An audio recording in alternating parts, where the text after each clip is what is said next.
วันนี้เราอยู่ที่บ่อลุงสวิงนะครับหรือเรียกว่าอีกบ่อหนึ่งว่าอะไรบ่อรัฐวิสาหกิจชุมชนนะครับนี่ก็เลยลองเปิดจาก Facebook มาเห็นเป็นบ่อเปิดใหม่ก็เลยมาลองมาเที่ยวดูครับเดี๋ยวจะไปเข้าไปที่ท้ายบ่อครับเลยต้องนั่งเรือมาเดินไม่ไหวจริง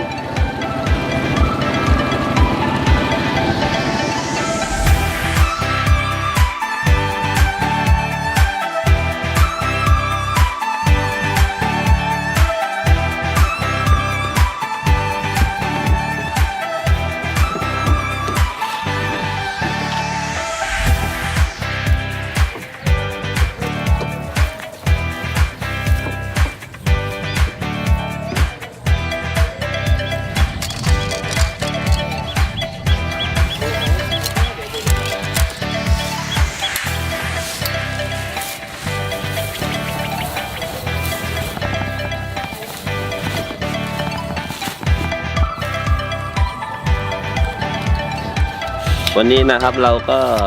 อยู่ที่บ่อลุงสวิงนะครับก็บ่อก็นู่นนะครับเราเข้ามาจากทางหน้าบ่อแล้วก็นั่งเรือเข้ามาก็ถือว่าบ่อใหญ่อยู่ครับวันนี้ก็มากับแนะนำตัวหน่อยครับครับแมนนะครับหมายเลข 2นะครับวันนี้เป็นไงก็มาติดตามชมกันนะครับครับส่วนผมหมาน001นะครับมูดนะครับแล้วก็มีผู้ร่วมชะตากรรมครับนัตติ๊กปลาต่อครับหมาน006ครับต่อถึงเดียวนะปลาต่อแต่ปลาไม่กิน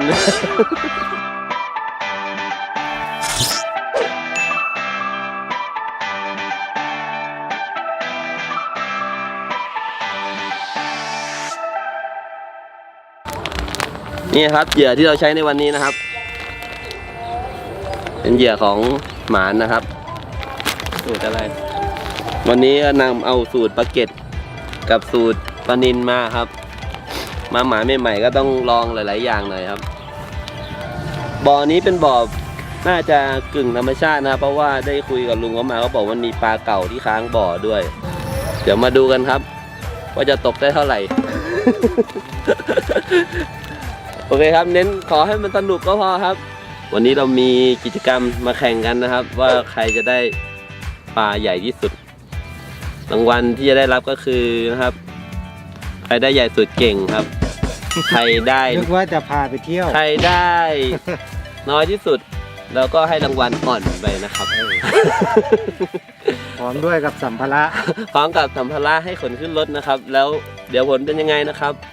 เรามาดูกันครับขอให้เป็นการตกปลาที่สนุกครับนะครับเดี๋ยววันนี้เราจะมาแข่งกันนะครับแยกกระชัง3 คนเราจะไม่ดูว่าใครเก่งกว่านะครับแต่เราจะดูคนอ่อนเพราะคนไหนอ่อนนะครับเราจะกำจัดจุดอ่อนแต่วันนี้ผมจะตกตะกร้อ1,000ครับแล้วก็ตกชิงหลิวด้วยเดี๋ยวดูนะครับว่ามันจะสนุกไหม หวังว่าให้มันสนุกครับขอให้มีปลาใจดีมาเยี่ยมเราบ้างก็โอเคแล้วครับมาพอไหมให้อ่อยให้ไหมตามไปได้ก็ดี อ่อยบุ้มเดียวเลยเนี่ยไหน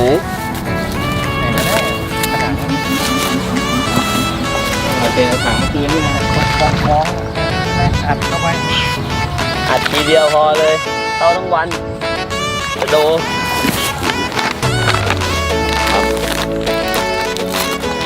นี่หรอเหยื่ออันนี้ก็น่าจะใช้ได้ทั้งวันนะครับ2 ถุงถ้าปลาไม่ได้กินโหดร้ายนักนะครับ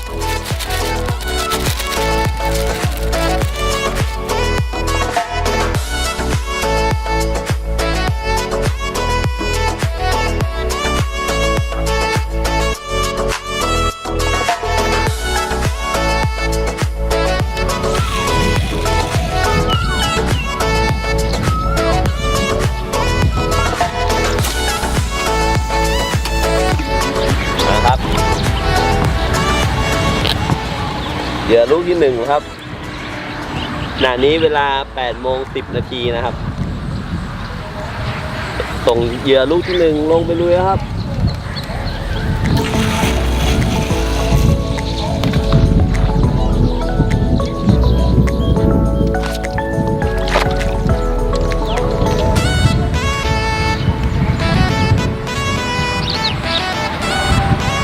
นะครับเดี๋ยวคันหน้าดินเราจะตั้งไว้ตรงนี้นะครับ3 คันเดี๋ยวผมจะไปนั่งชิงหลิวตรงนู้นไปพางๆครับขอให้วันนี้เป็นวันที่ง่ายกันครับได้ไม่ต้องดิ้นรนเยอะ ครับแล้วมาดูกัน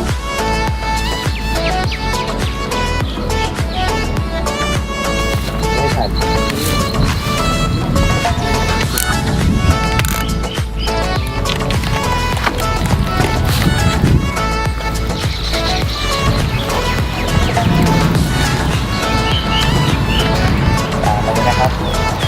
สุดก็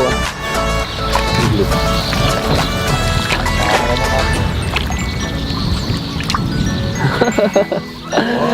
เหมือนเดิม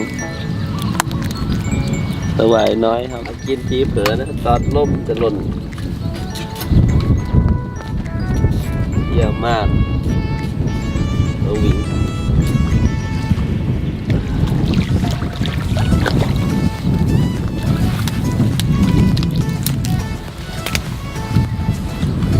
มาแล้วครับหน้าตาจะเหมือนปลาหน่อย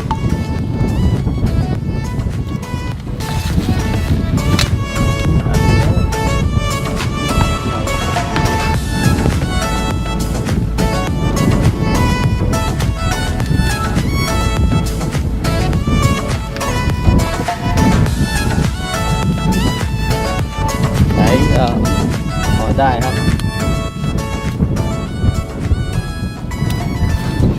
ดูว่าจะมีไซส์ใหญ่กว่านี้เข้ามาไหมครับลงก็จะลงรถ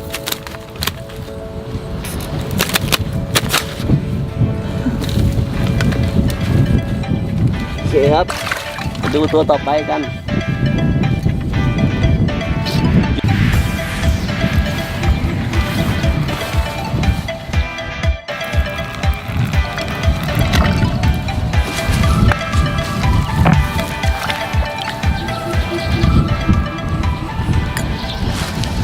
โกงนะครับ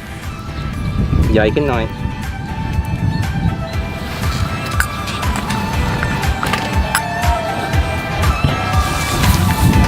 ก็ยังถือเป็นลูกปลาอยู่จิ๋วดิ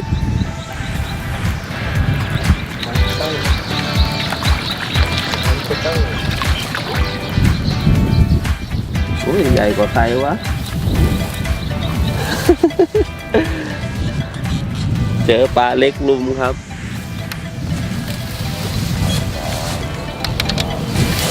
สู้กันต่อไปหวังว่าตัวใหญ่จะมาตะโกมันกินแบบคันเวทหนักได้นะครับเจ้าเดิมตะโก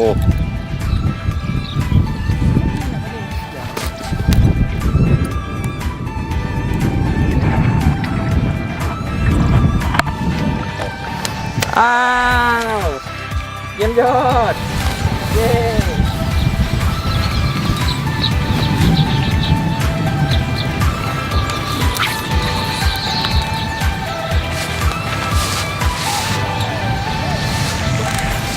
ยัด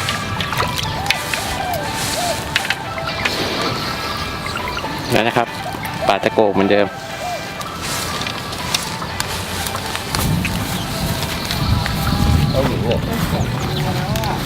นั่งโอ้โหแรงดีจังวะปลา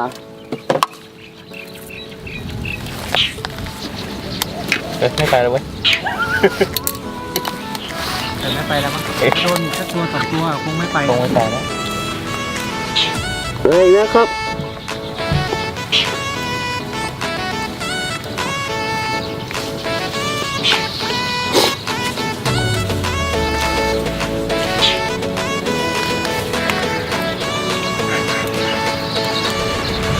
มันนึกว่า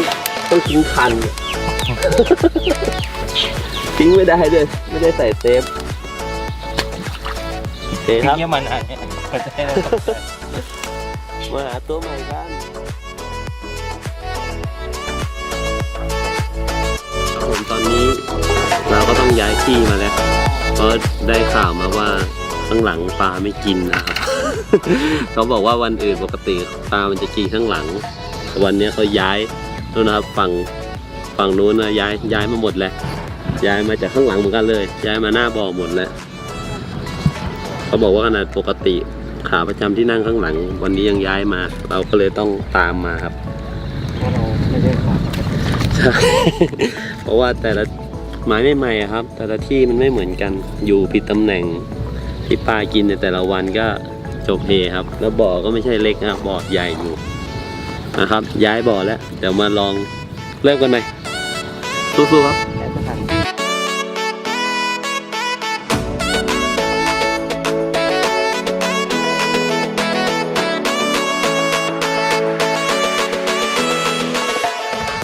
ครับผมตอนนี้เราก็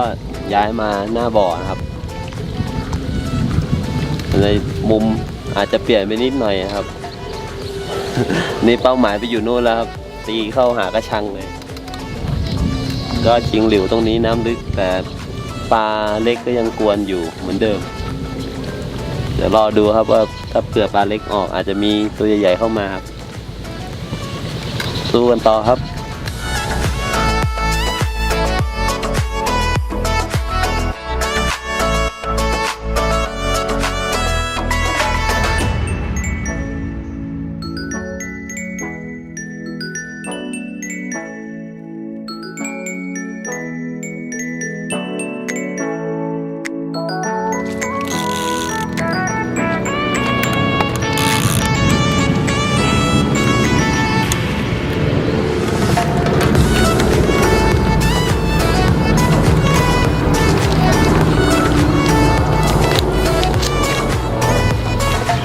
ตัวจิ๋วครับ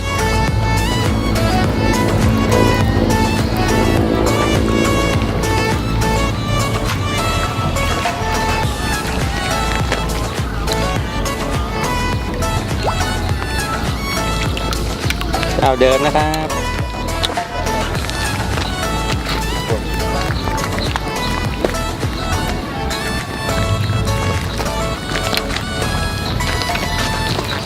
ไปเปลี่ยน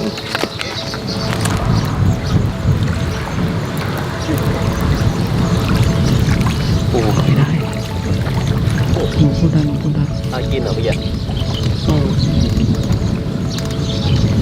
มาให้จริงครับ แยกไม่ออกแล้ว กิน วางไว้เฉยๆแล้ว กินไม่รู้เรื่องเลยครับ ผมไม่รับเลยแล้วตาสี ไม้ขอไซส์หน่อยแล้วกันขอยังไงเขาเห็นเห็นปลายตัดก็อันนี้เหรอ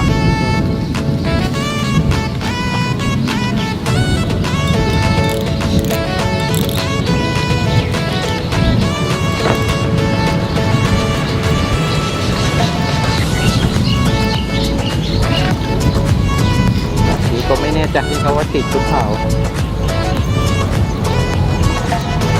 น่าจะได้ตัวแต่จิ๋วมากโอเคตะโกงนะครับโอเคครับ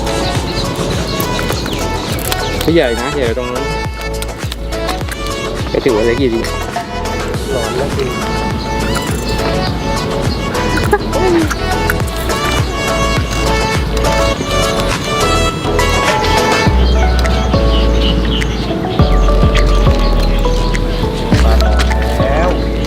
ผ่านไปชั่วโมงหนึ่งนะครับ ตอนนี้สู้คันหน้าดีไม่ได้เลยครับกินทุกไม้เลย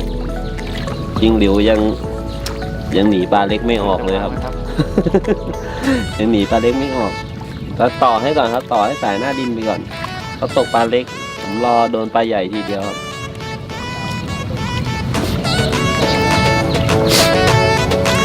สติ๊กเป็นไงกินอยู่ป่ะมี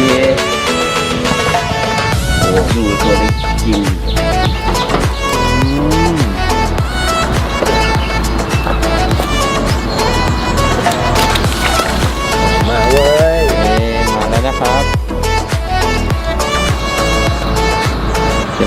นะครับ เป็นการตกปลานิลที่ยากที่สุด ตั้งแต่ตกมาเลยครับก็จะเจอปลาตัวหนึ่ง ผมจะทำหลุดให้ดูด้วยนะครับ แล้วเดี๋ยวก็จะหลุดมือหล่นน้ำอีกต่างหาก ครับโชว์หน่อยครับ นี่ครับอย่างน้อยก็ปลานิลครับ ครับเขาเผื่อรอบเย็นปลามันจะเข้าดีกว่านี้ครับ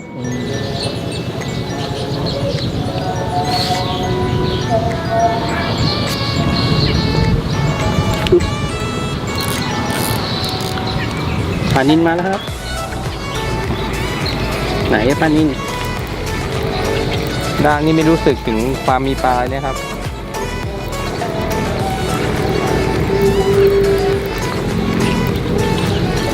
กินด้วย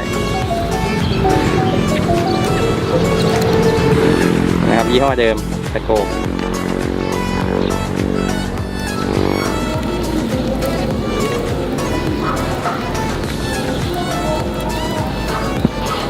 มันลากเหมือนยาวต้นแหนนึกว่าใหญ่นี่ไงไม่ลุกก็เนี่ย แต่มันลากดูเหมือนจะใหญ่หนีไม่พ้นครับ วันนี้มาถล่มตะโกกแล้วกันครับ ยังหาปลาใหญ่ไม่เจอสรุปวันนี้ก็หมดเวลาแล้ว ถือว่าเป็นวันที่เหนื่อยมากๆเลยนะครับกว่าจะหาปลาได้แต่ละตัวนะครับเพราะรู้สึกว่าวันนี้ปลาไม่มาตามนัดเลย ทำให้เหนื่อยจริงๆครับ เราตกปลานี่เราไม่มีล้อเล่นอยู่แล้วครับ ตกจริงจังแน่นอนว่าเราอยากให้คลิปออกมาสนุกนะครับ แต่ว่าการตกปลามันขึ้นอยู่กับวันเดียวกัน แต่ละวันนี่มันก็ทำให้การกินยากง่ายของปลาต่างกันครับ วิธีการตกของแต่ละวัน ตกปลามีเรื่องแก้ไขตลอดครับเหยื่อเป็นแค่ปัจจัยหนึ่งนะครับที่จะทำให้ ตกปลาได้ ตกปลาได้ไม่ได้ แต่อีกส่วนหนึ่งก็คือสิ่งแวดล้อมรอบตัวครับ ต้องเรียนรู้ วิธีการตกของแต่ละคนแต่ละบ่อนะครับ เพราะฉะนั้นการมีเทคนิคเยอะๆครับเรียนรู้ไว้เยอะๆมีประโยชน์อยู่แล้ว แม้กระทั่งตัวผมเองวันนี้ก็เนี่ยแหละครับ ปลาที่ได้วันนี้ก็ถือว่า แค่พอ พอเอาตัวรอดอะครับพอเอาตัวรอดในวันที่ ไม่ดีนะครับ ในวันที่มันยากจริงๆวันนี้ถือว่าเป็นวันที่ยากจริงๆครับแล้วนี่เป็นการแก้ตกเอาตัวรอดนะครับ ผลงานวันนี้ก็ โอยหาความรักความเมตตาหิวความศรัทธาความหมั่นใจ นี่ก็ประมาณนี้ครับ โอเคพอแล้วนะสำหรับการแข่งขันวันนี้นะครับ ก็ตามที่บอกไว้เมื่อเช้าเลยครับ001ครับที่1ที่2ครับ02 06ครับนี่ คนสุดท้ายครับ รางวัลอ่อนครับ ชมหน้าครับชมหน้าคนอ่อน โอเคครับ แล้วติดตามเราในคลิปต่อไปนะครับ เดี๋ยวจะไปที่ไหนอีก คือเราจะต้องการให้เห็นความจริงครับ เราขายเหยื่อด้วย แต่เราไม่ได้บอกว่าเฮ้ยจะต้องตกให้ได้เยอะทุกวัน แล้วเราถึงจะโพสต์โชว์หรืออะไรนะครับ ให้มันเป็นเรื่องราวสนุกครับ ในแต่ละวันมีวิธีแก้ไขของแต่ละวันครับทำได้แค่ไหน ก็เท่านั้นครับ จริงครับ ใช่แต่นี่คือความจริงครับของการตกปลาครับ โอเคครับ อย่าลืมติดตามเพจหมานด้วยนะครับ หมานเหยื่อตกปลาสำเร็จรูปนะครับครับตอนนี้ก็มีช่อง Facebook YouTube นะครับ แล้วก็ Instagram ครับยังไงก็ฝากติดตามด้วยนะครับครับสำหรับวันนี้ก็ต้องขอลาไปก่อนนะครับ ครับผม ครับ สวัสดีครับ